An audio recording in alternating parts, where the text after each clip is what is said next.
18절을 제가 먼저 읽겠습니다. 그러므로 결혼하는 자도 잘하거니와 결혼하지 아니하는 자도 더 잘하는 것이니라.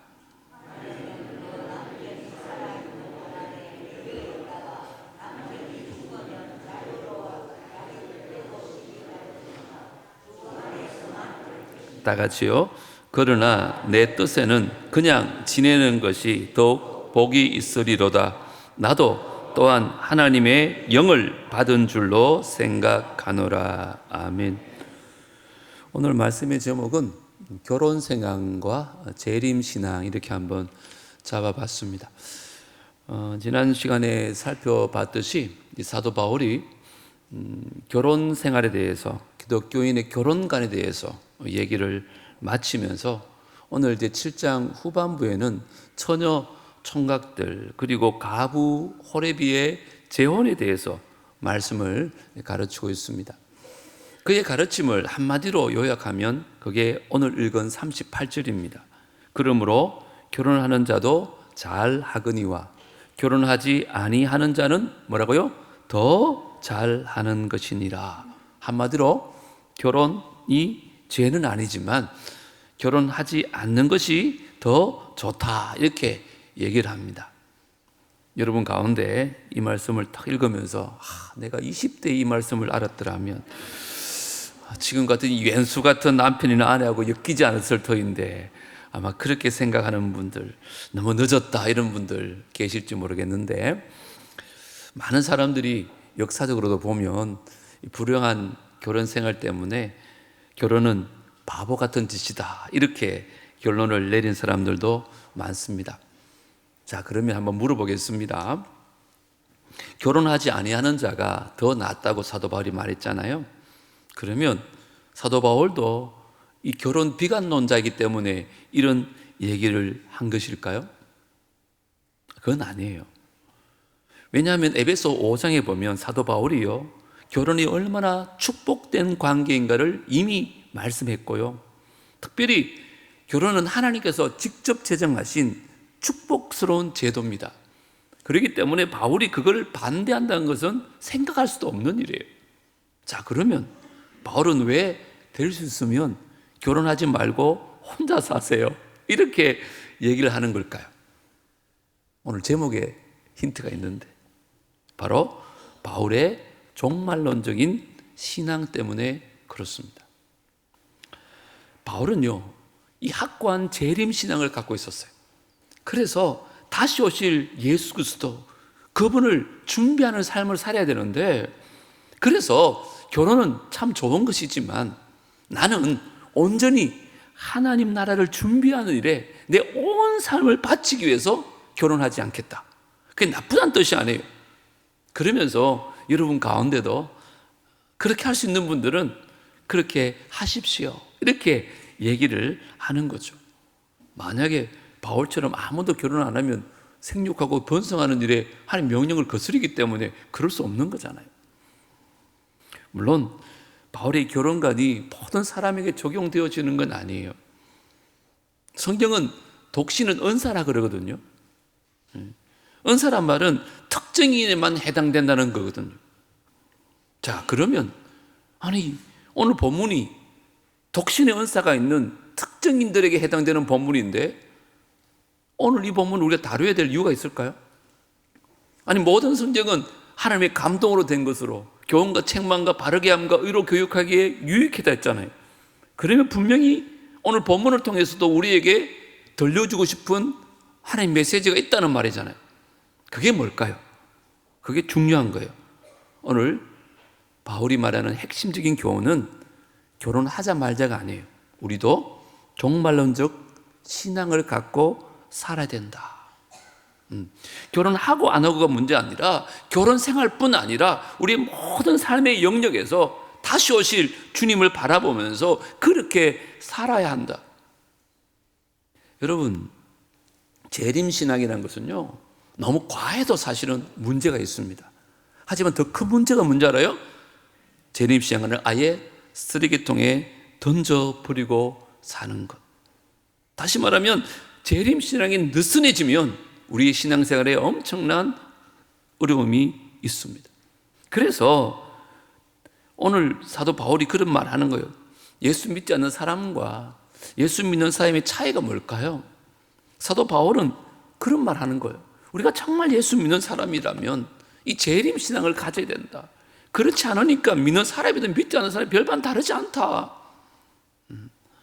오늘 본문을 통해서 결혼과 재혼뿐만 아니라 우리 삶의 모든 영역 가운데 종말론적 신앙을 갖고 살아가는 귀한 은혜가 있게 되기를 주 이름으로 축복합니다. 자, 그러면 종말론적 신앙을 갖고 산다는 게 무슨 뜻일까라는 거예요. 오늘 세 가지 정도로 말씀드릴 텐데 한번 따라합시다. 임박한 환난을 준비하며 살라. 재림신앙이라는 것은 임박한 환난을 준비하며 사는 거예요. 그게 25절, 26절에 나와요. 처녀에 대하여는 내가 주께 받은 계명이 있대요, 없대요? 없어요. 주의 자비하심을 받아서 충성스러운 자가 된 내가 의견으로 말하는 거예요.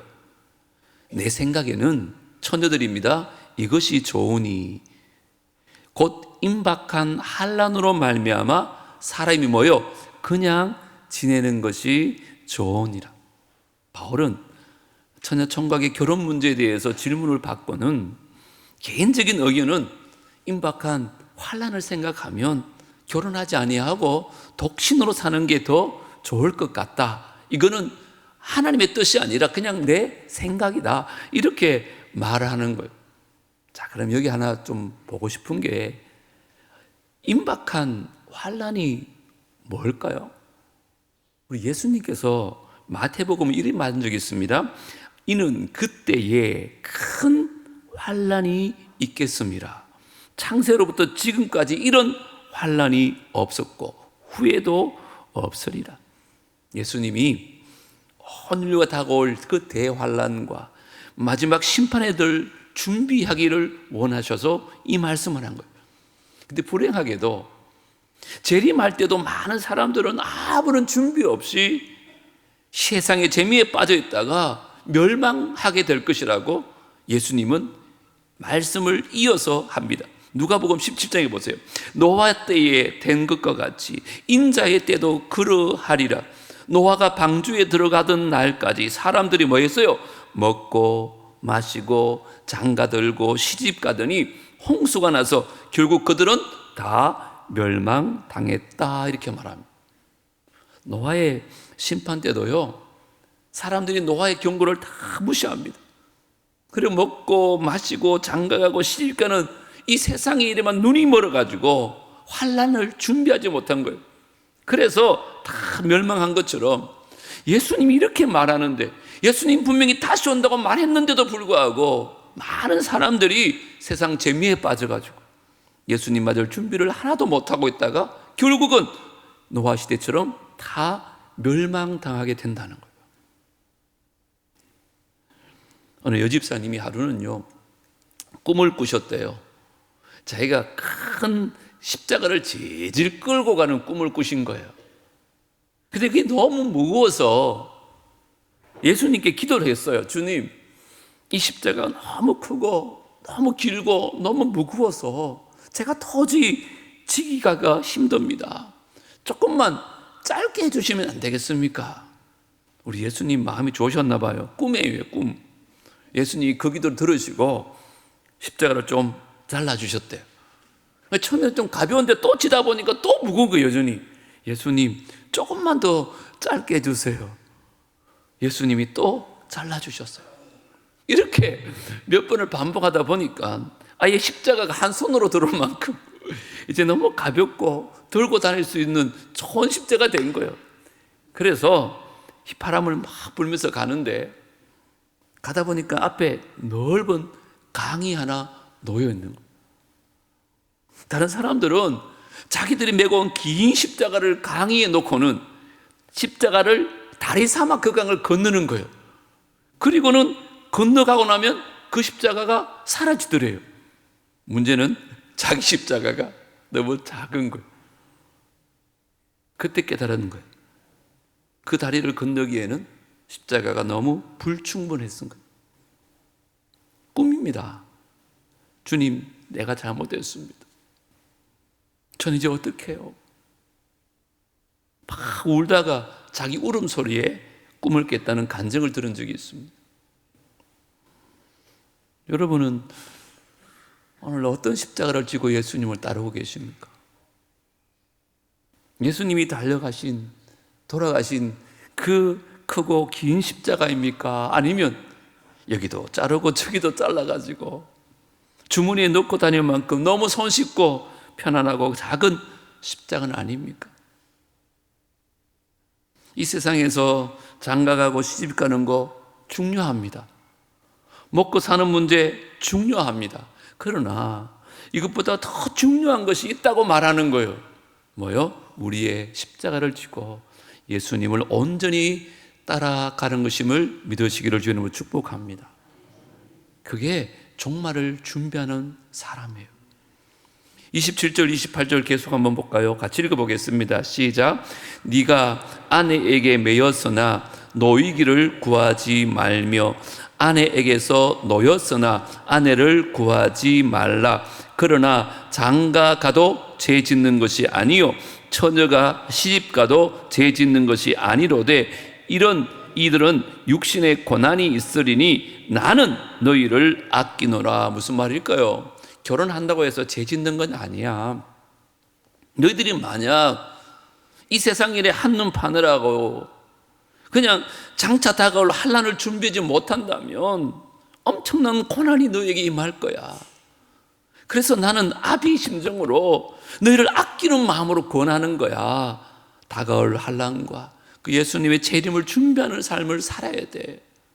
바울은 그렇게 외치고 있는 것입니다. 자, 그럼 여기서 하나 또 살펴봐야 될 거 있었어요? 주님의 재림을 준비한다는 삶은 도대체 어떤 삶일까요? 다니는 학교도 그만두고 직장도 그만두고 내 재산 다 팔아가지고 가난한 사람들 도와주고 흰 옷 입고 산에 올라가가지고 재림하신 주님을 기다려야 되는 걸까요? 아닙니다. 예전에 이단이 그렇게 가르쳤어요. 예수님이 원하는 종말론적 삶은 주님이 분명히 말씀하셨어요. 내게 맡겨진 일에 최선을 다하는 거예요. 자, 마태복음 24장 한번 보세요. 충성되고 지혜 있는 종이 되어 주인에게 그 집 사람들을 맡아 때를 따라 양식을 나눌 줄 자가 누구냐? 주인이 올 때 그 종이 이렇게 하는 것을 보면 그 뭐라고요? 그 종이 복이 있으리로다. 예수님 재림하실 때 예수님이 꼭 보고 싶은 모습이 있다는 거예요. 그게 뭐예요? 맡은 바 임무를 따라서 최선을 다하고 충성을 감당할 때 그걸 하나님께서 예수님이 재림할 때 보고 싶은 거예요. 다시 말씀드리면 하나님의 말씀을 지혜롭게 실천하는 삶, 내게 맡겨진 사명에 최선을 다한 삶, 그 사람이 재림의 날에 주님 앞에 칭찬받는 복이 있는 삶이라고 말하고 있습니다. 여러분, 우리에게 맡겨진 사명은 뭘까요? 여러분에게 맡겨진 사명은 뭘까요? 크게는 두 가지죠. 온 마음을 다해서 주님을 사랑하는 것입니다. 뜻과 마음과 정성과 힘을 다해서 예배를 통해서 기도를 통해서 찬양과 섬김을 통해서 내게 맡겨진 주의를 통해서 주님을 존귀케 하는 하나님을 영화롭게 하는 복음을 전파하는 일에 쓰임받는 여러분 되기를 주님으로 축복합니다. 두 번째는 이웃을 사랑하는 것입니다.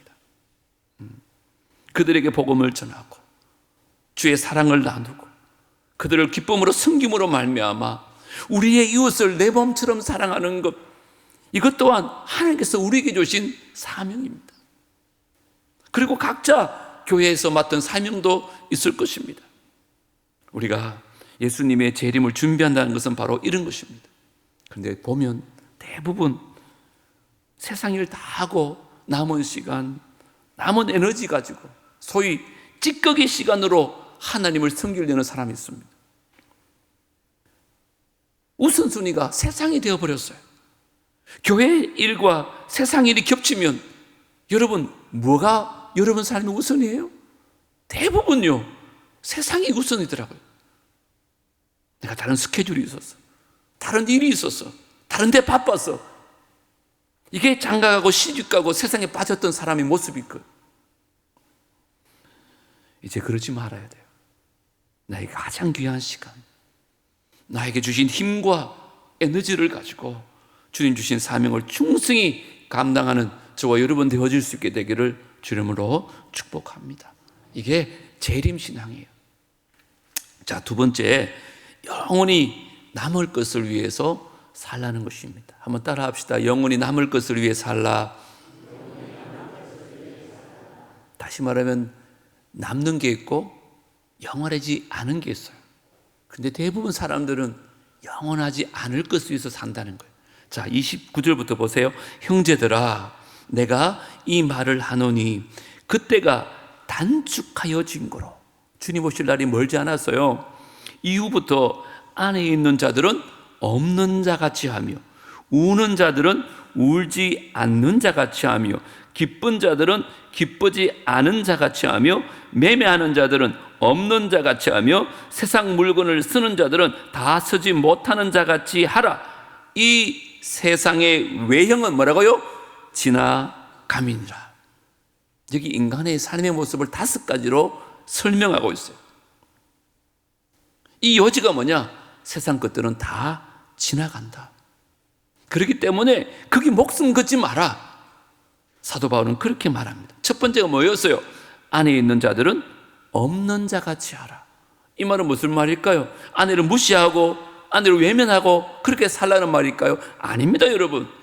가정이 정말 중요하지만 그것도 영원한 것이 아님을 깨닫고 살아라는 거예요. 두 번째는 뭐래요? 우는 자들. 세 번째, 기쁜 자들. 그들의 삶을 통해서 우리가 느끼는 희노애락을 다 말하는 거잖아요. 여러분, 인간의 감정, 때로는 화가 나기도 하고 때로는 기쁘기도 하고 때로는 슬프잖아요.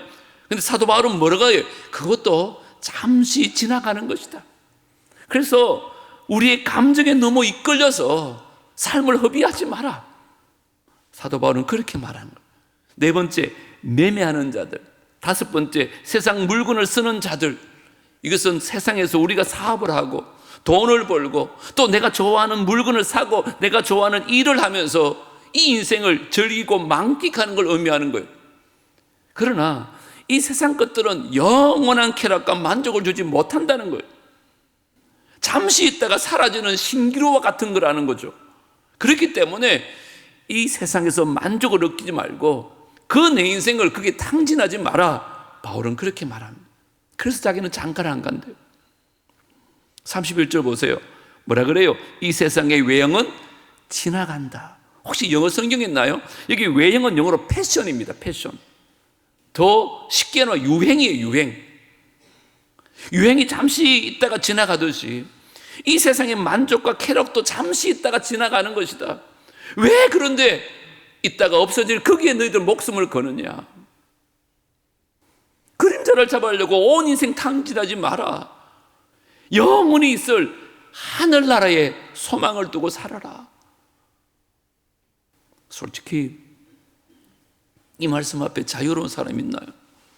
저 자신부터가 정말 부끄럽고 죄송한데요. 사도 바울은 그렇게 말해요. 그게 바로 재림신앙을 갖고 사는 성도의 모습이라는 거죠. 여러분은 어디에 관심이 있나요? 어디에 투자를 하나요?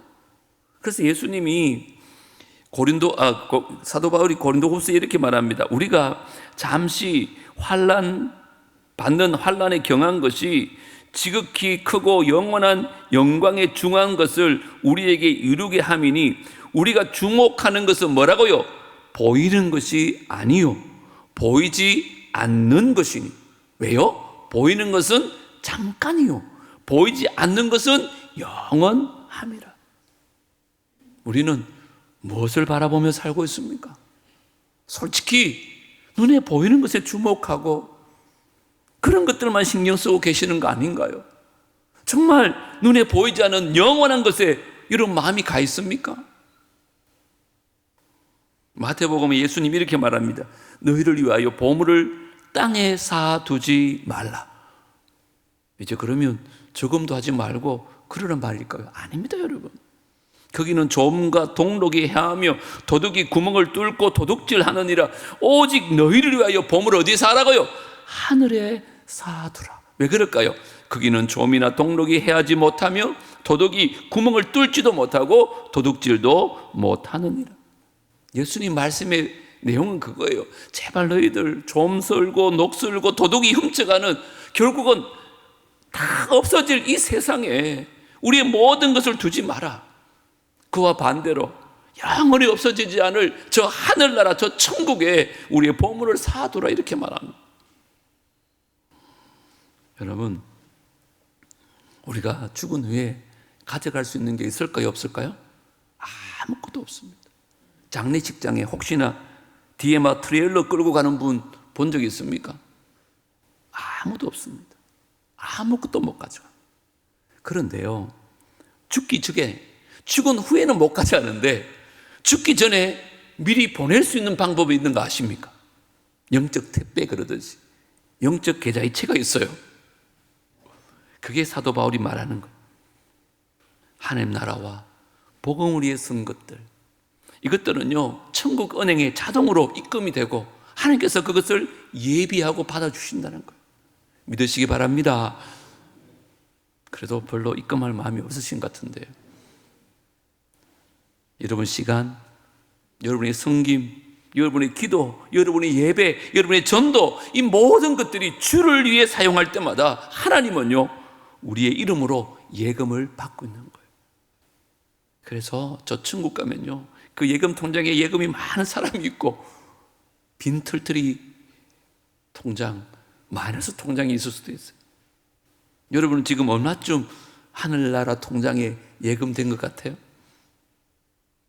이 세상이 없어질 것, 그것에 다 마음을 빼앗기지 마시고 영원히 남을 것을 위해 살아가는 저와 여러분 되어지기를 주 이름으로 축복합니다.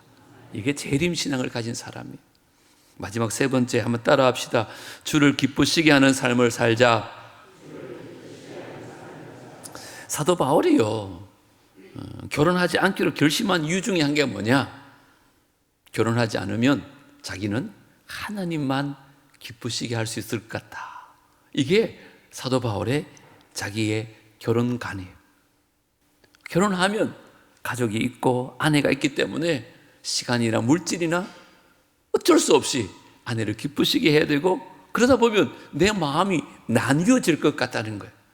그래서 자기는 오직 한 분, 신랑 대신 예수만 사랑하고 예수만 기쁘시게 하기 위해서 자기는 장가를 안 가겠대요. 32절 33절에 나옵니다. 너희가 염려 없기를 원하노라. 장가가지 않은 자는 주의 일을 염려하여 어찌하여야 주를 기쁘시게 할까 하되, 장가간 자는 뭐라고요? 세상 일을 염려하여 어찌하여 아내를 기쁘게 할까 하여. 먼저 남자들에 대한 얘기예요. 저도 그렇지만 우리 대부분의 남자들은 삶의 목적이 뭐예요? 아내를 기쁘시게 하기 위해서. 저만 그런가? 물론 혼나기 싫어서 그럴 수도 있지만 결혼기념도 챙겨야 되고. 왜? 그게 나쁜 게 아닙니다. 그게 좋은 거예요. 행복한 일이에요. 그런데 사도 바울은 나는 오직 하나님만 섬기는데 내 삶을 불사르고 싶다. 이런 일조차 내가 신경 쓰고 싶지 않아가지고 나는 결혼 안 하겠다. 지금 그렇게 얘기하는 거예요. 그리고 여러분 가운데도 나처럼 그런 마음이 있으면 당신들도 그렇게 하면 좋겠다. 여자들 대해서도 34절에 말합니다. 우리 여자분들만 34절 읽겠습니다. 시작.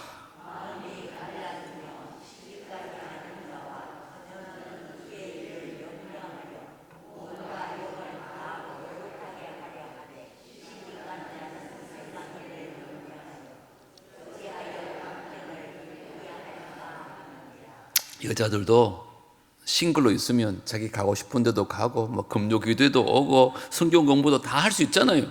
그런데 결혼하고 나면 남편 밥도 해줘야 되지, 빨래도 해야 되지, 집안 청소도 해야 되고, 애들 뒤치거리니까 하다가 보면 할 일이 너무 많은 거예요.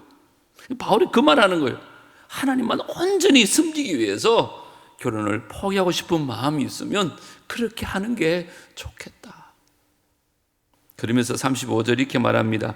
내가 이것을 말함은 너희의 유익을 위함이요 너희에게 올무를 놓으려 함이 아니니 오직 너희로 하여금 이치에 합당하게 하여 흐트러짐이 없이 누구를 주를 섬기게 하려 함이라.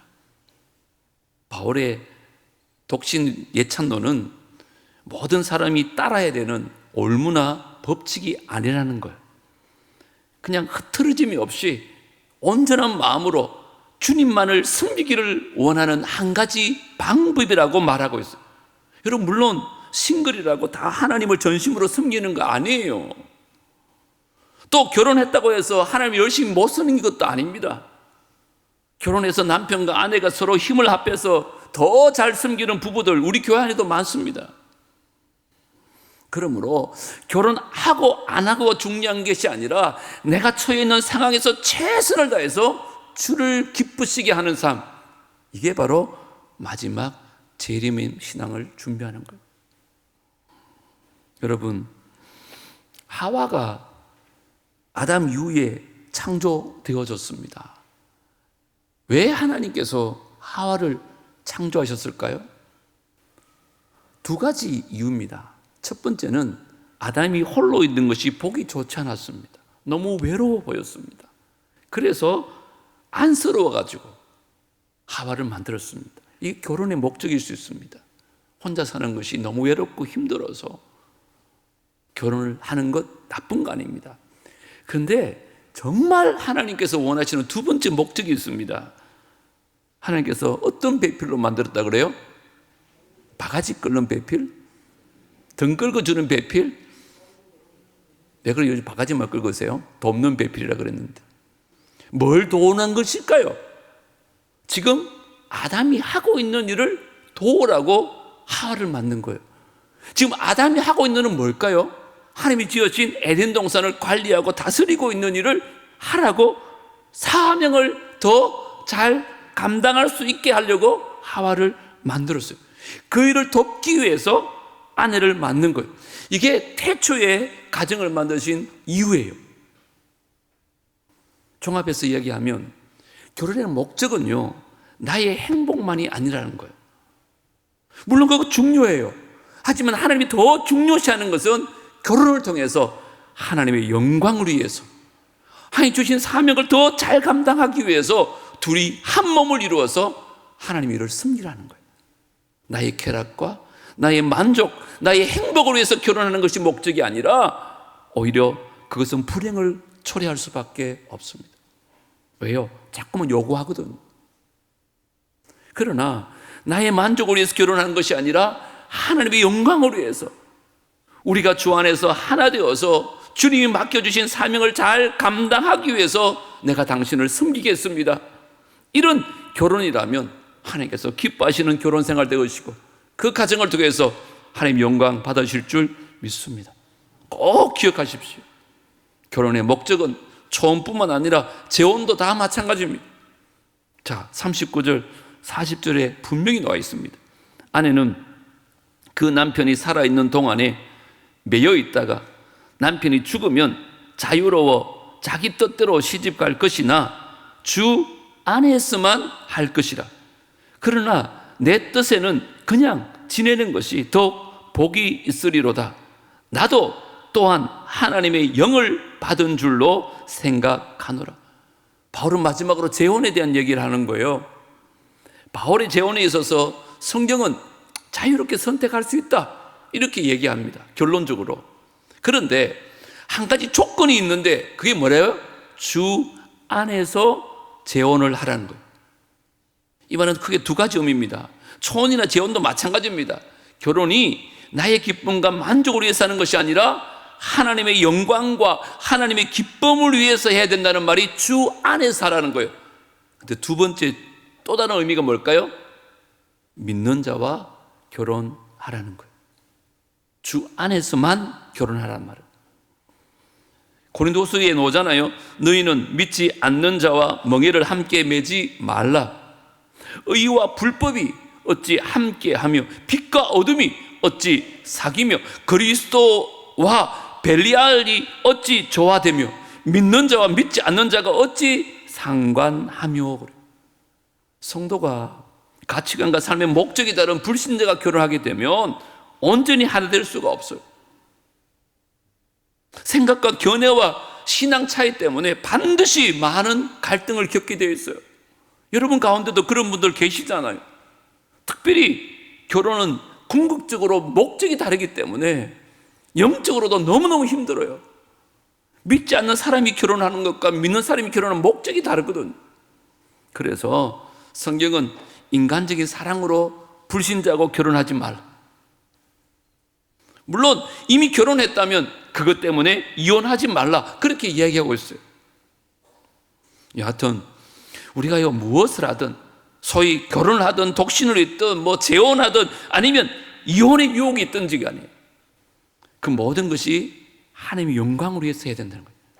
내가 독신으로 있는 것이 하나님께 영광이 될까? 내가 결혼하는 것이 영광이 될까?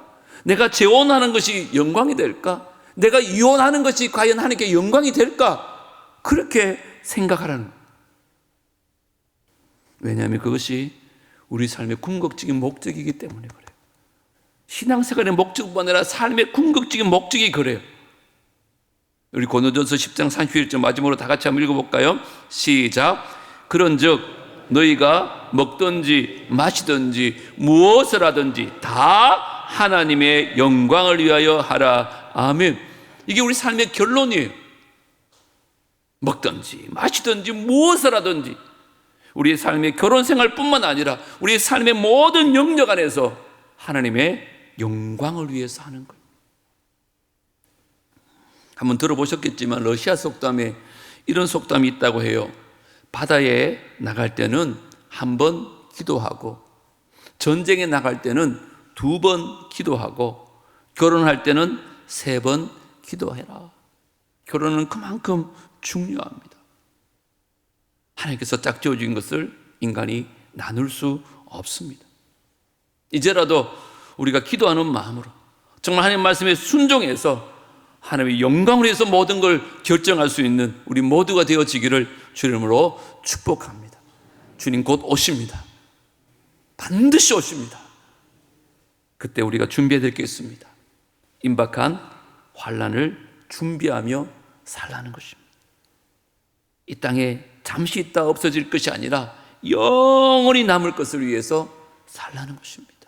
사람을 기쁘시게 하는 것이 아니라 하나님을 영화롭게 하고 주를 기쁘시게 하는 삶을 살라는 것입니다. 우리 결혼 생활뿐만 아니라 우리 모든 삶의 영역에서 이렇게 살아서 마지막 주님 오실 때 잘했다 칭찬받는 우리 모두가 되어지기를 주님으로 축복합니다. 하나님 아버지, 주님 오실 날이 멀지 않았는데도 우리는 까마득하게 재림은 잊고 삽니다. 주님 오실 것은 기대도 하지 않고 차라리 드디어 오셨으면 하는 마음으로 살 때가 더 많습니다. 도둑같이 온다고 말씀하셨는데 오늘 밤에라도 주님 오실 터인데 이 말씀 앞에 우리를 돌아보니 너무 부끄럽습니다. 이제 임박한 환난을 준비하며 살 수 있도록 역사하여 주시고 이 땅에 잠시 있다가 사라질 것이 아니라 하늘나라에 영원히 남을 것을 위해서 살게 하시고 비록 결혼을 했지만 가족이나 사람을 기쁘게 하는 것이 아니라 우리 주님을 더 기쁘시게 하는 삶을 살아가게 하여 주시옵소서. 그래서 언제 주님 오시는지 알 수 없지만 등불과 기름 준비한 지혜로운 5 처녀처럼 잘 준비했다가 주님 앞에 칭찬받는 들림받는 우리 모두가 되게 하여 주옵소서. 예수님 이름으로 기도드리옵나이다. 아멘. 우리